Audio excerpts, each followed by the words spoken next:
कार्यवाहक अध्यक्ष जन स्वराज पार्टी आपसे एड्रेस कर रहा हूं। आज हम कुछ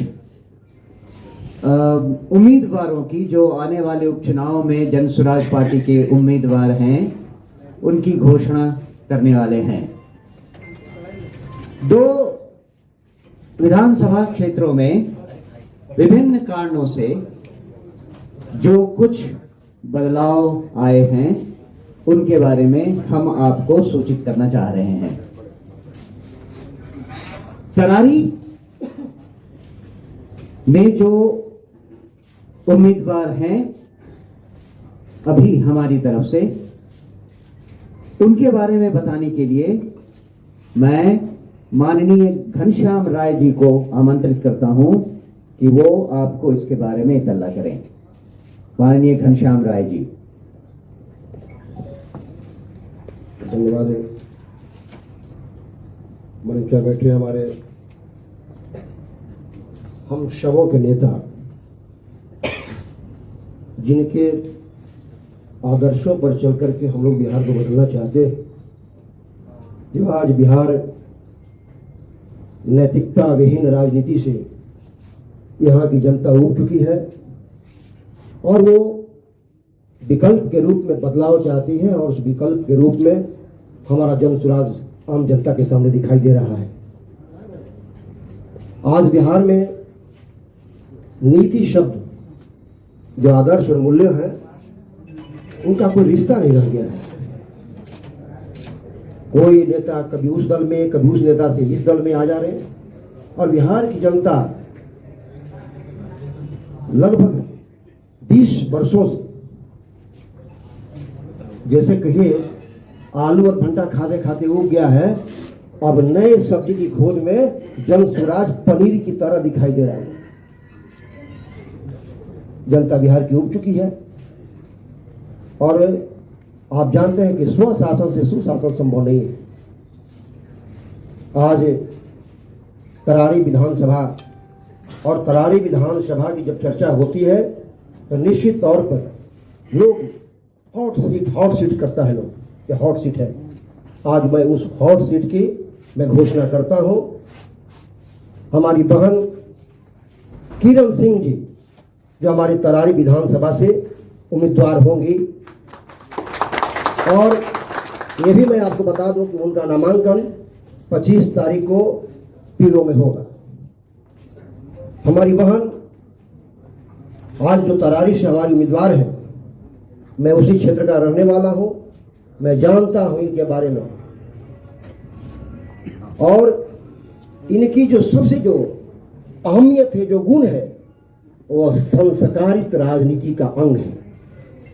बच्चों को जो कंपटीशन की तैयारियां कर रहा होता है, उसके लिए पुस्तकें देना, जो महिलाओं को जरूरत पड़ती है उसके लिए सिलाई की व्यवस्था हो, मशीन की व्यवस्था उसकी हो, वो करना, माने तमाम तरह का जो संस्कारित राजनीति का जो अंग हमको मानते हैं, उस राजनीति से प्रेरित होकर के इनका कार्य रहा है। और हमें बहुत गर्व हो रहा है कि आज जन स्वराज ऐसे हमारे बहन को उम्मीदवार बनाया है।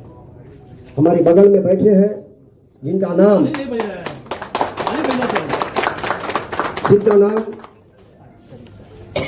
पहले से हम लोग पटना के प्रेस कॉन्फ्रेंस में घोषित किया था। कुछ तकनीकी कारणों से आज हमारे बीच उम्मीदवार नहीं है, लेकिन उनकी आत्मा आज हम लोग के साथ जुड़ी है।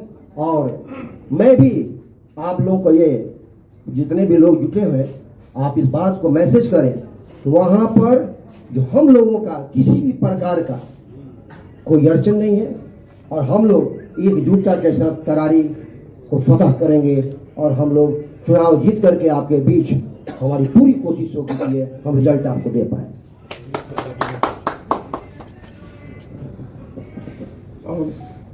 प्रशांत किशोर जी ने राजनीति को सही रास्ते पर डालने के लिए स्वच्छ राजनीति और स्वच्छ कैंडिडेट्स का सिलेक्शन के लिए पूरा 2 साल से मंथन कर रहे हैं। उस मंथन के बीच में दशहरा के टाइम पर उन्होंने मेरे साथ संपर्क किया था और उसके बाद में 14 तारीख को मैं गांव आया, 15 को पटना पहुंचा, 16 को अनाउंसमेंट किया था और फिर उसके बाद में जब नामांकन की क्रिया शुरू हुई तो पता चला कि कुछ टेक्निकल रीजन है, आपको पता है। उसके बाद में उन्होंने बताया कि क्या किया जाए, पूरा विचार किया सबके साथ में। मैंने कहा कि जनता का बहुत विचार है कि हमारा जन सुराज लड़े और वो उनके साथ रहे, वो बदलाव चाहते हैं, तो इस आंधी को हम लोग रोकना नहीं चाहते।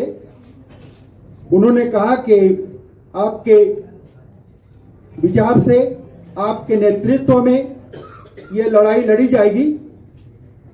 उन्होंने कई कैंडिडेट्स को मेरे पास दिया जो कि आपका बेटा बनकर लड़ेगा या बेटी बनकर लड़ेगी। तो मैंने उनसे कहा कि देखिए मेरे पास 2 बेटे हैं, बेटी मिल जाती तो और अच्छा होता। इस तरह से किरण जी का चुनाव हुआ। तो मैं कह रहा हूं कि नॉट वही रीजन था, इन्होंने अपना नाम स्टैब्लिश कर रखा है। मेरे गांव में करथ में इनको सबको जानता है और जन समाज के वहां के विकास के लिए वहां की महिलाओं के साथ में ये 5-6 साल से काम कर रही हैं और इनका नाम काफी वहां प्रसिद्ध है। हमारे को जन सुराज की तरह से ये बहुत खुशी है कि ऐसा कैंडिडेट हमें मिल गया जो महिला है, महिलाओं में बहुत प्रसिद्ध है और हम मिल करके चुनाव लड़ेंगे। लड़ाई मेरी ही है। अभी तक मेरा काम वो महाभारत में अर्जुन का था, लड़ने का। अब मेरा काम मेरे नाम से होगा। मैं श्री कृष्ण हूं तो कृष्ण के तौर पर मैं इनका सारथी बनकर इस लड़ाई को लड़ूंगा और जीत जो है वो सही रास्ते पर जो चल रही है पार्टी उसकी होगी। इसके साथ में मैं चाहूंगा कि ये मैसेज जाए कि हमारा जो लड़ाई है, हमारी जो लड़ाई है वो और मजबूत होगी, क्योंकि और मजबूती से हम पूरी टीम जुड़ गए हैं। Thank you. इससे पहले कि मैं प्रशांत किशोर जी को आमंत्रित करूं, मैंने पहले ही आपसे कहा था कि हम 2 विधानसभा क्षेत्रों के बारे में ऐलान करने वाले हैं। तो दूसरा बेलागंज है और मैं अनुरोध करूंगा प्रोफेसर खिलाफत हुसैन साहब को कि वो इसके बारे में